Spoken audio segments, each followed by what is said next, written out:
All right, welcome to Inside the Huddle, brought to you by Romo Athletics and powered by the Rolla Athletic Booster Club. I'm your host, Tom Brown. Today, we have the Bulldog coaching staff right here next to me with his cool upside down Rolla hat, Coach Mike Miller, Coach Mark Miller, head coach Mark Miller, and Coach Josh Vineyard down there. What's up, gentlemen? Hey. What's up? It was, Always glad to be with you, Tom, again. hey, it's a snowy day. Had a little morning practice. School was canceled today. How was it coming in with that snow day? Always gets kids a little bit of kind of antsy. Yeah, well, it takes a little bit sometimes to get started because they are a little more goofy than normal, but they did a good job adjusting, and we got a lot accomplished, really. Good. So 19-4 on the season. You're ranked number 3 in Class 5. Man, it's been a great run. You had that gauntlet of 3 state-ranked teams. Lost 2 of them, which I know was a little bit frustrating. And 2 of those were state. The 2 losses were to teams that were in the state title game the previous year. But you bounced back against Battle. It was ranked, I think, number 7 or 6 in Class 6, and down 19 points in the third quarter. And We had to get them where we wanted them, Gun. That was the main thing. We just felt like we needed to position the game properly to be able to make a solid comeback, and so we got it. you set the It stage. took a little bit. Man. Yeah, we did. We just set up the plates right there for people to just come along. Having Steve Giddy knock down a bunch of threes. Everybody played, and you could see at that moment the offense really started to click. You know, and it was coming from multiple sources. The ball movement. I don't know if you remember the one play where they passed it up ahead, and John pops in the corner. Joey Foster sprinting on the break. John kicks it to Joey on the drive as Joey's driving to the lane. The defender slides over and he does this little dump off pass. I didn't think Joey was capable of doing because he kind of floated and then dropped it to Easton Smith. It was beautiful Too. Yeah. It was probably my favorite play of the entire year so far. Yeah, not mine. Ethan had a dunk that was like just go up and monster jam. That was, I mean, I love that play, but it doesn't rank up there very high with my favorite plays of the year. How about you, Coach? What did you think of it? It was a great play, Coach. Yeah, it was a great play. Okay, well said. So we come back, and after that Battle win, man, you follow right up with the West Plains at home, which I thought was the best offensive performance as a team for the season. My personal opinion. I just thought there was a lot of things happening. You saw the scoring jumping up on the board, and everybody scored in the first quarter. I believe it was like everybody on that played scored. It was just happening. It was just getting spread around. Yeah, that was impressive. That was a solid game. Yeah, I mean, like you said, best offensive performance of the year, in my opinion, by far as well. It was good. So then we come in a couple more. So we have a senior night. Senior night's always special. That was always good. And then we end up with Columbia, Illinois, which is a state-ranked team in Pacific this last weekend. And they're 21-5, and they're ranked. 2 D1 players, one committed to Bellarmine. 6'8", 6'9", they had size. And you follow up, the best offensive showing with probably the best defensive showing from the Bulldogs this last Saturday. Yeah, thanks. That's the guys are working hard to get better. I mean, we work on a lot of defensive stuff every day in practice, and we felt like that is where we needed the most improvement. We've made strides on the boards, and so if our defense continues to come along like it has been, we're adding things to it to make us a little more difficult to play against. And I like where we're at. It's always that next game. We'll see how we do then. But I like the strides we've made. Well, that bell reminds me that it's time for Coach Vineyard to add some 2 cents in on the defensive side too. I mean, Coach Vineyard, what's your thoughts? What do you think, Coach? I think our on-ball defense has gotten a little bit better throughout the year. I thought on Saturday against Columbia, I thought our scouting report was really solid, and our guys did a really great job of executing the scouting report. We had multiple guys have to guard their best guard who could shoot it from anywhere. But I thought our guys, when we subbed in, guys were communicating those things and stayed real solid with the scouting report. And And I thought our bigs did a great job. Murph did a great job on their big guy for most of the game, and limiting those two guys, we knew if we could keep them under. I think Coach Mike on the way down said if we can keep them under, keep both those guys combined under 30, then we're going to have a really good shot. And I think we ended up doing that. So I think they were in the low 20s together. So Yeah, it was a definitely. great defensive effort. Yeah, and Sam Donald, again, a great player. You saw some of his pull-up jump shots that he could do off the dribble. Athletic, 6'9". They call him a point forward, and I'm sure when he goes to the next level, he'll be doing some of that as well. Just a nice player, and I thought, a good dude yeah, too. oh, great. He's a really good kid. You always like to see that out of exceptionally great players. But he was a really nice kid too. Yeah, he is. His dad and I were talking before the game and post game as well. And why he chose Bellarmine for the fit and everything, and the opportunity, obviously, to get that time to play as they're kind of a young team, kind of rebuilding. But seeing how they handled it, and Murphy, I thought, did a great job defensively. Even some of those calls late when in that third quarter when they kind of got a little bit of a run, it was like I was having a hard time seeing those fouls because Murph's a physical kid, a strong kid. Murph? Yeah, yes. I don't know if you've seen him a little bit. Been to the weight room. I see him in there a lot when I'm working out. Yeah, and, yeah. and sometimes he does get a little physical with how he goes, but he was just such great position, and somehow was getting these calls on him that was leaving us all kind of surprised. But Tommy Gunn he kept us cool. You saw what happened to the other coach. We thought that every call the officials made was an excellent call, and we were applauding them as they made those calls. Yeah. Oh my! We went back trying to watch the film to see when it triggered, and we were talking to different, like, so what was it? What was it that finally happened? And and I think it was just a lot of things built up, and the coach had enough, and then the referee had enough, and then what I heard is the magic word came out during that process, and that was the fastest double tech I've ever seen. Bing, bing! It was like one step, next second, and gone. Yeah. And then we gathered our guys in a hurry and said, "We love these officials. Let's make sure we show them our love and be very respectful." I've seen it so many times where a coach gets tagged, and then it's not very long after that the other coach gets tagged, or the other team gets tagged, and you just got to be smart in those situations, especially in what I considered a pretty big game for us to evaluate where we're at. And guys were very composed. That was good. And there was the one play where I know Ethan was asking for a intentional foul where he kind of got grabbed from behind. I didn't really notice it as much while I was filming, but going back and looking at it afterwards, oh yeah, it was pretty much a grab and spin, and I'm kind of surprised. But at that point, I don't think they felt they could. No, I felt like it was a great no call. Yeah. Great no call. Yeah. just kind of let it happen. You know what I mean? And it happened pretty fast. Yeah. So it was kind of hard. Did I see that like I thought I saw it? You're up next. And I think that's what the official said. He goes, it's like anything else. You're trying to see, and when there's other players on there, it's hard to see it all unfold. We're setting up above where we were, we can kind of see it. Or if you're on the opposite side, maybe where it wasn't blocked. So here we go. We got so we're great again. Great spot, Coach. I think you got to be happy with where you're at. Even though I know, we talked earlier that some of those losses, you'd love that opportunity to play those teams again and see how that would go. And now we're finishing up the season. We got 3 games left in our regular season. Let's hope. Yeah. I mean, this Regular snow. season. Yeah. Because we might not. You don't know what this weather's going to do to us. Hopefully, we'll find some way to get all 3 in. Where a big key to getting games in is of course getting that Borgia game in, just because of the ramifications with the seeding of the district. So two district games left with Borgia and Union. So look at it. So Borgia's 17-6 on the season. You're looking at pretty similar in points per game of what they've given up. You look at who not head to head, but who the common opponents. Same thing where we each lost to Principia, and each beat Pacific, each beat Union. Interesting enough, this is only the 3rd meeting between our teams, which is kind of a surprise in a way. Just thinking about proximity, So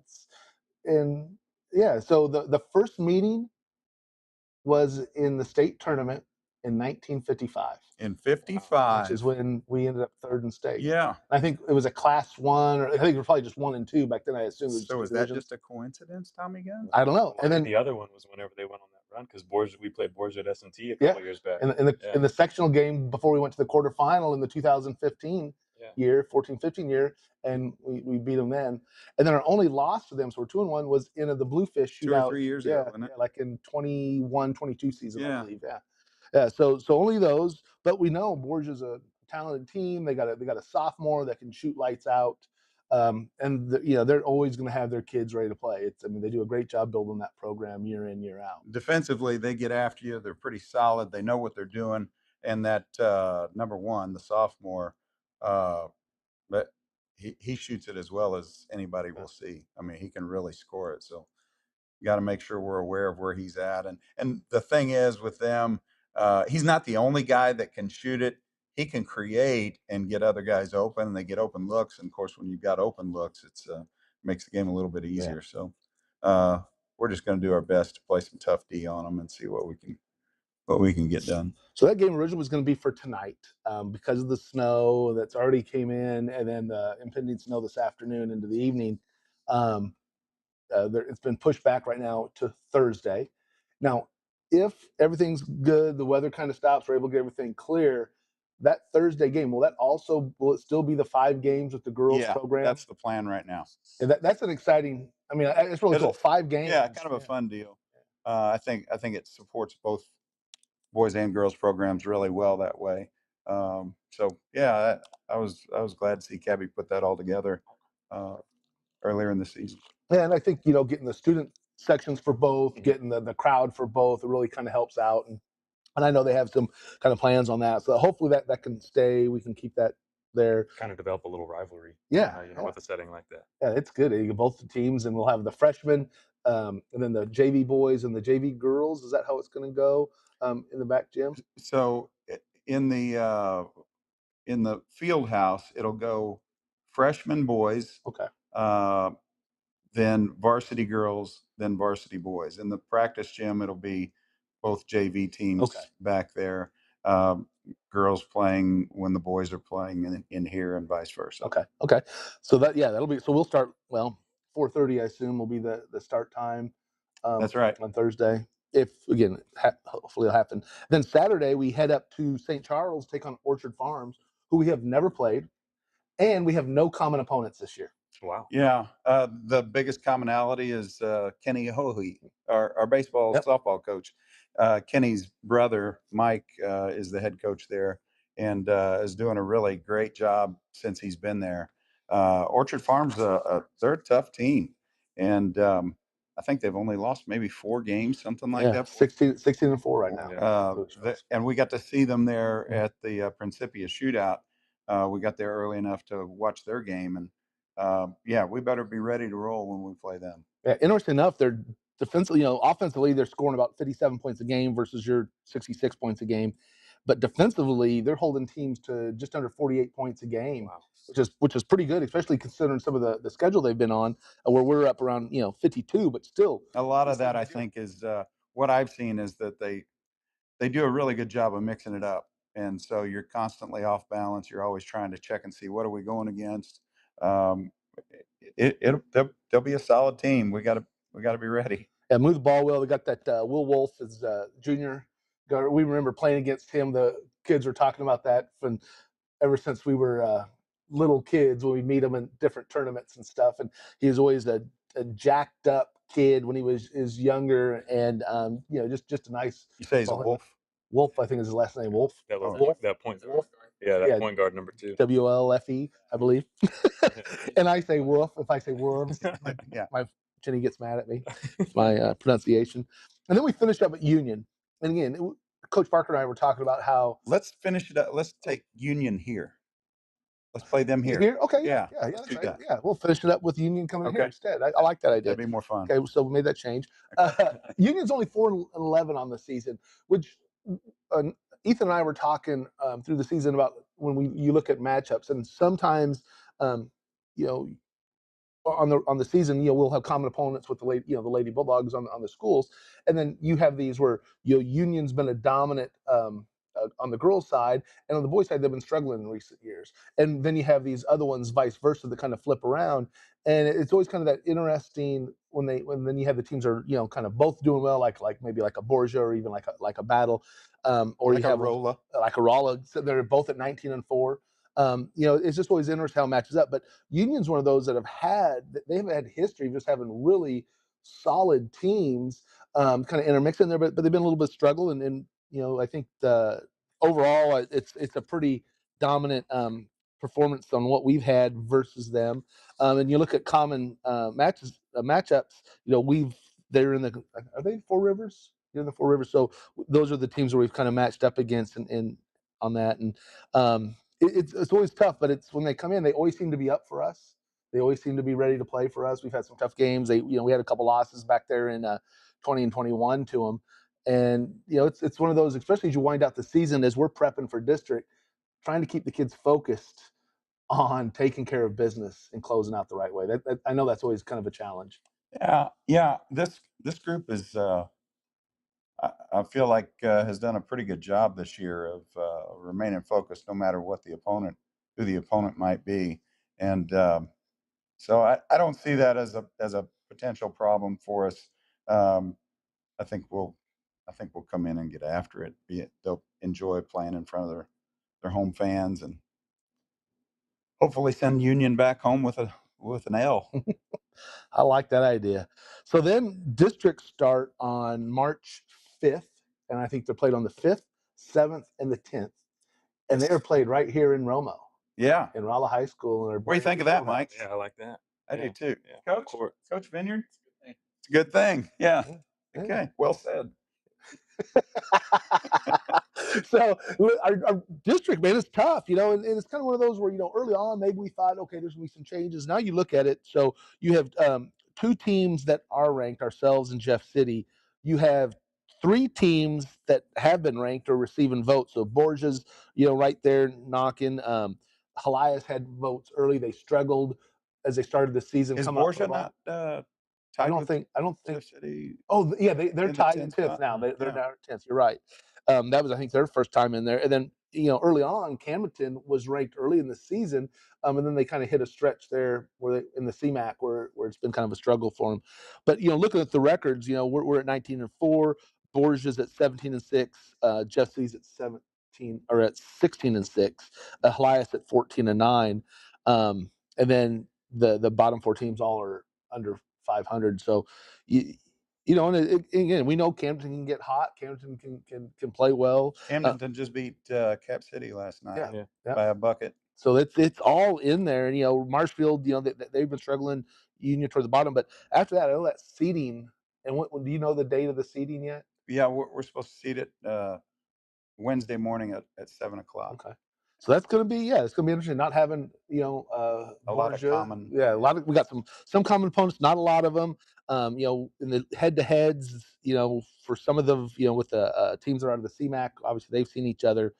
It's going to be interesting how that all plays out. Where you look at common opponents, like the Battle where we were able to defeat them with a big comeback at their place, where Jeff City lost by darn near 40 to them, I think 30 something to them. But Jeff City did his head-to-head at their place with a lot of free throws by big guy, by their big guy, and maybe not as many for us. And so it's going to be interesting, and a lot of sickness on our part too. Exactly. We weren't really the team that we are now when we played that game, and I guess that's making excuses maybe, but that's the reality of it, and I really feel like our guys are pretty solid. And regardless whether you're a 1, 2, 3, 4, you got to get there's some games in there that you got to take care of. And I think it's going to be a good district. Now, whoever wins our district will host the quarterfinal. Rolla will if we win, whoever wins our district hosts the quarterfinal in the next Sweet. round. You got that worked out already? Yes, I got that worked out. I got that set up. Okay. Yeah. I like that. So whoever wins will host the quarterfinal game, which is a big deal. Then obviously with the 6 classifications, smaller district or class size, that automatically then puts you into the final 4. So that's great. So what's thoughts about districts? Looking at that, How are we going on that one, Coach Vineyard? I think we just day by day keep trying to weed the garden. We've got some weeds out where we've had to fix some things and we've kept them out. So we've got to keep those things out, and we've got a few weeds we've still got to pull. And as long as we can continue to do that, I think we'll be right where we want to be by the time we need to play those games. So just keep cleaning some stuff up day by day. Mike? Yeah. I think, regardless of seeding, the semifinals and the championship it's going to be a tough, hard fought game. I love the fact that it's here on our home floor with our home fans. I think that bodes really well for us. But regardless of whether 1 through 4, I would say we're going to be somewhere in that mix. Regardless of where we're at, it's going to be a tough. You got to come out and win that first round, and then it's going to be a tough semifinal game against a very tough opponent, and then a tough championship game against another tough opponent. Probably going to have to beat either one team twice in the season, or we're going to have to beat a team that we've already previously lost to during the season. So it's going to be not going to be easy, but very very doable. I mean, I might be a little biased, but I love our team and I'm confident with what we got. And then after that, you look ahead, you've got potential of playing another district of probably Central or Parkview coming out of that.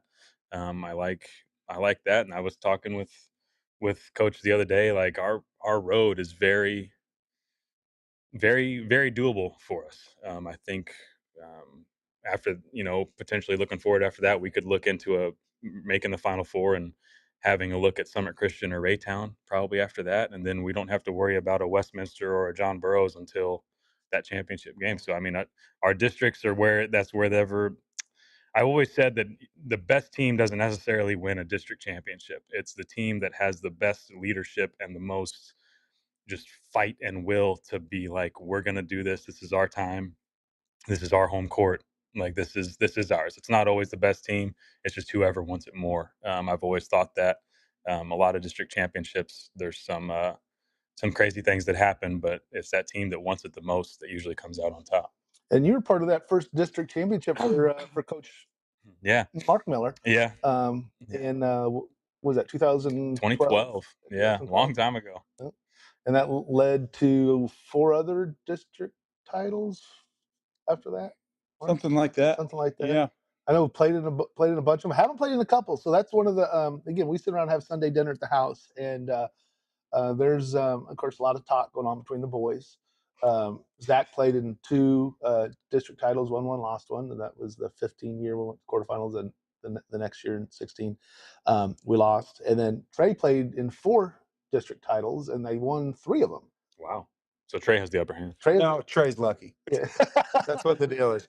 Trey's just lucky. And that's what Ethan's always come back with. They're like, listen, at least we have more than one win in the 2 years. So that happens. So Ethan is locked in on this. It's a big deal. It's not just for it's the team, but it's also, man, he's got to face his brothers. So there's a lot of pressure at home, I think, from that. But we actually addressed this today in practice. I told him I feel like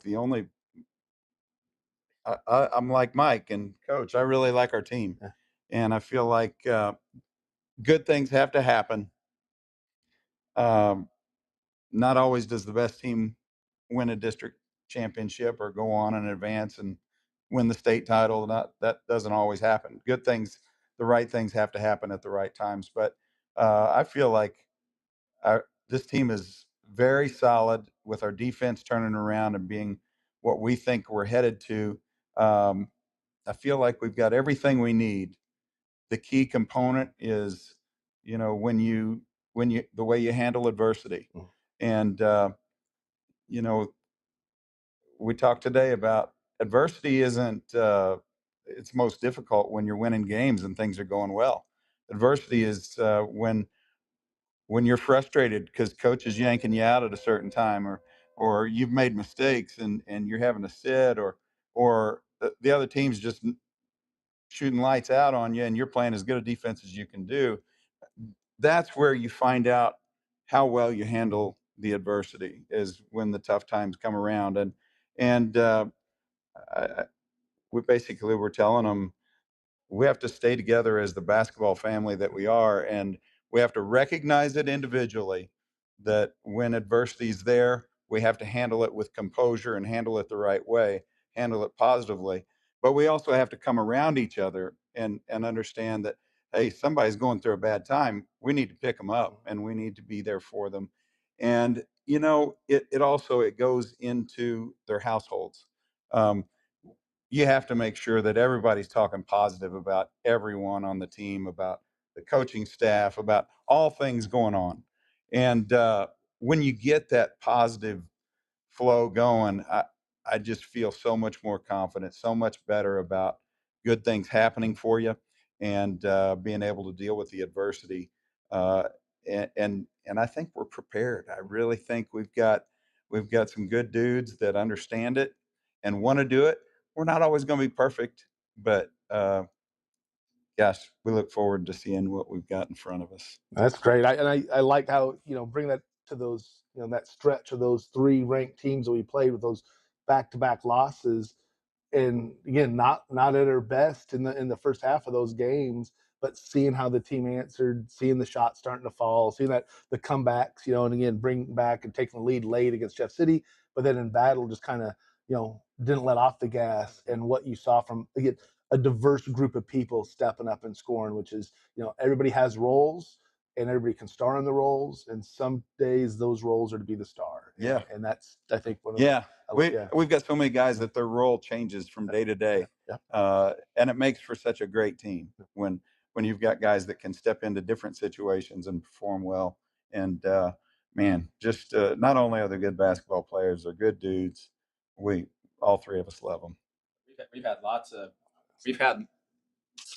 we've had lots of diversity, or we've had some situations where we've had guys go through that adversity, but they've learned through that. So, and sometimes we've handled it pretty well, and sometimes we haven't handled it really well.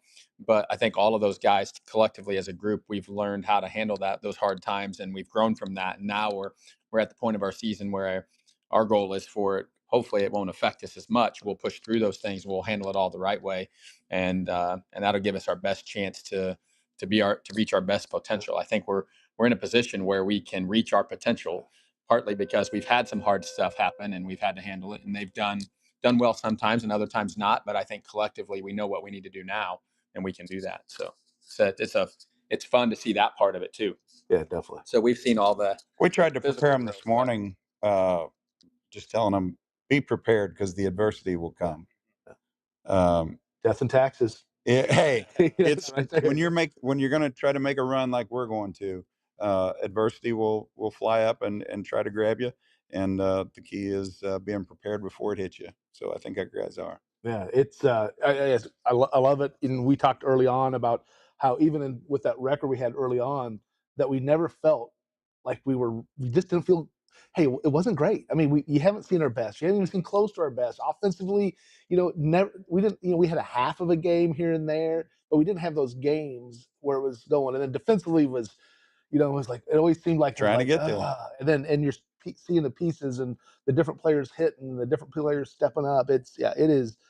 It's one of those really nice, um, to see the progress. Yeah. And with a team that we knew had a lot of potential in it, and positioned in the spot right now, like you said, not just to face the adversity, but to overcome the adversity with a lot of respect and championship heart. Yes, sir. It sounds kind of cliche, but teams talk about peaking at the right time, and We saved our peak. we've saved it. We've saved it for sure. No doubt about that. So we're going to jump a little bit onto our sponsors before we go. Hey, Mike, man, what's up with the hat, dog? It's like, I want to make sure they understand that this isn't. High School. Yeah. Yeah, I went to Raleigh. I didn't know how to Yeah. spell. I just want to make sure people understand that this isn't a camera trick or anything. No. Yeah, people see that whenever they see pictures of the hat. They're like, I thought it was like something wrong with my lens. It's a cool hat, and he's partially he's modeling for. No, I'm not. No, not doing that. He's got a hat deal out there. There's a company called Shop Code Word. They make custom. It's like I think Dak Prescott was the one that initially you kind of saw like the upside down Dallas at a press conference that he was doing after a game, and that kind of took off. People were just buying upside down Dallas hats, not even from Dallas. They Yeah. were just they like the style. And then this company, they saw the opportunity for it. And they're like, we could get people repping like their hometowns, you Yeah. know, in that upside down fashion. And so I stumbled across it, just scrolling through the internet one day, and was like, oh, it'd be sick to put an upside down Rala on that. And I did one, and as soon as I got it in, it was an instant hit. I'd go out in public with it, and people. It was whenever I was up caddying in Wisconsin. What's that? What's Rolla? Or no, most of the time it was like, what's Rolla? That was Yeah. that was usually Always gonna be Rolla. Yeah. Rolla. And I was like, no, it's Rolla. It's my hometown. And then, oh, that's cool. And then, could I get one that says this, or whatever? And so I put something on social media with it, and they reached out and loved it and asked if they could like kind of put it out there on their stuff. And from there we just kind of established a relationship. And now they're just like, hey, what do you want? Like, we got this in, do you want this? What if we put this on it? What So he's got one that says like Romo on it. Yeah. For Rolla, Missouri. I've got multiples that say, I like yeah, that. this is one of their new camo ones. But basically, it's they do shirts as well, but it's a custom hat company that they're doing big things, and you can customize whatever you want on there. But I like the Rolla. It kind of gets the hometown out there into the public. And With yeah. Coach Vineyard and I, that's so sick. Yeah. It's something we usually try to avoid. Yeah. Try to stay away from the sickness. Yeah. But with Mike, it's something different. And I'm glad you brought that up. so, I was gonna bring that up as well. Yeah. Just for. but I translate. think they're sick. Yeah. So sick. I'm sporting it They're too. cool as well. Yeah. They're hip. There we go. They're I don't know Or what else. dapper. Dapper. They got some Riz. Hold up, If hold Hal's up, watching hold this, up. Hal probably knows what dapper means. Hey, Hal. For everyone else, they're fire. They're fire. gas. Righteous. Yeah. They're righteous. Gnarly. That'd be more mine. All right. Well, hey, let's take a look at some of these. So MVP apparel, they do a lot of the stuff for the Inside Huddle. Angie Reese, appreciate everything they do. Dan Collier, not just a good neighbor, he's a great neighbor. We know him over at State Farm. Phelps County Bank, 100% employee owned. Bankers by day, Bulldog fans by night. Go to mypcb.com. Juan Skills Academy, Kobe Wands. We had One last night. Yeah, they did Yeah. one. Oh man, I mean they got a few going right now. Text Great to see. invite. Yeah, love it. Love it. He was up here shooting hoops the other day. Got to watch them all run in action. So again, appreciate all those folks. Last question. Okay, snowman or snow fort? What was your favorite thing to do on snow days? Build a snowman? I mean, besides sledding, because we talked about sledding before. Build a snowman or build a snow fort? What were you doing? Coach is very experienced in this. Yeah, I've got two little guys, so if it gets enough snow, we're definitely going with the fort. Okay, all right. I built snowballs. I go snowman. Yeah, snowman. All right. Yeah. All right. Well, it's How about you, Gun? I pretty much don't do anything now. Kids are all older, so Yeah. back in the day, Chili yeah, and chili. cheese. Yeah, exactly, and some sausage. Yeah, I got some. a good movie Yeah, exactly. and warmth. Yeah. We used to do snow forts. We lived in Alaska. My dad built an igloo one time. Oh, And nice. actually made like the block igloo stuff. That was Yeah. pretty cool. And it lasted like all winter. It was pretty cool. We would do giant snowballs in the streets for people to drive through them. Sure, And their yeah. things in the little town we lived in. A little different in Yeah, Alaska. a little bit different. A little bit different. You'd get arrested for that right now. Yeah, now you could. That's another story. I can't say that right now. I do have stories. I was a little kid watching some stuff going on, so it was kind of crazy.